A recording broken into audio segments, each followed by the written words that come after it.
বিশ্বজুড়ে চলছে দখলের খেলা। এই খেলায় বরাবরই এগিয়ে বিশ্বের পরাশক্তিরা।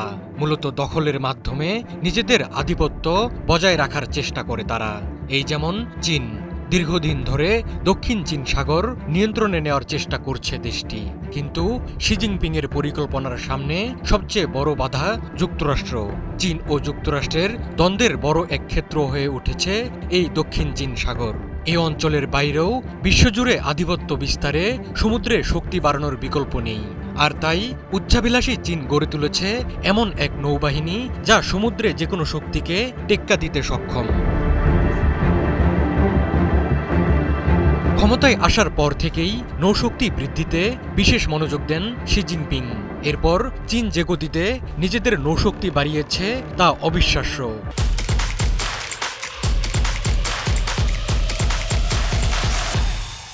মূলত যুক্তরাষ্ট্রের নৌবাহিনীর চেয়ে বড় বহর তৈরির লক্ষ্য নিয়ে অগ্রসর হয় চীন, আর সে চেষ্টায় খুব দারুণভাবে সফল চীন।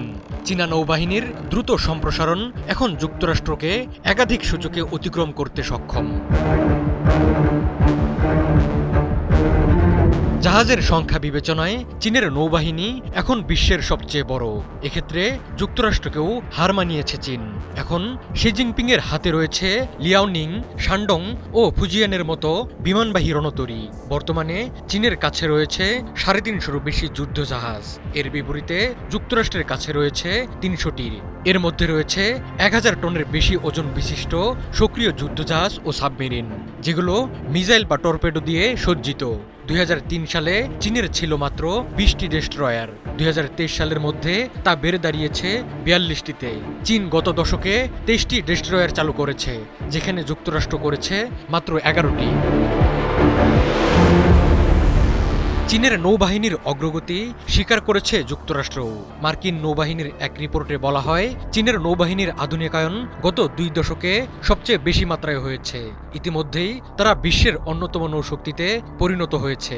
চীন অত্যাধুনিক যুদ্ধজাহাজ, সাবমেরিন, বিমানবাহী রণতরী, যুদ্ধবিমান, ব্যালিস্টিক নিউক্লিয়ার মিসাইল সাবমেরিন, বিশালাকার কোস্টগার্ড সহ অনেক আধুনিকায়নের মধ্য দিয়ে যাচ্ছে।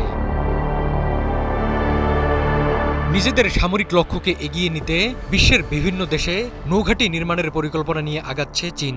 বিশেষজ্ঞরা বলছেন, আগামী কয়েক বছরের মধ্যে বিভিন্ন মহাদেশে মোট ৮টি নৌঘাঁটি স্থাপন করবে চীন।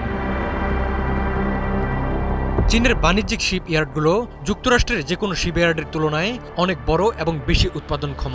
চীনের জাহাজ নির্মাণ ক্ষমতা যুক্তরাষ্ট্রের চেয়ে ২৩০ গুণ বেশি। অর্থাৎ যুদ্ধকালীন সময়েও চীন দ্রুত নতুন জাহাজ তৈরি ও পুরনো জাহাজ মেরামত করতে পারবে, যেখানে যুক্তরাষ্ট্র একটি বড় রক্ষণাবেক্ষণ সংকটে রয়েছে।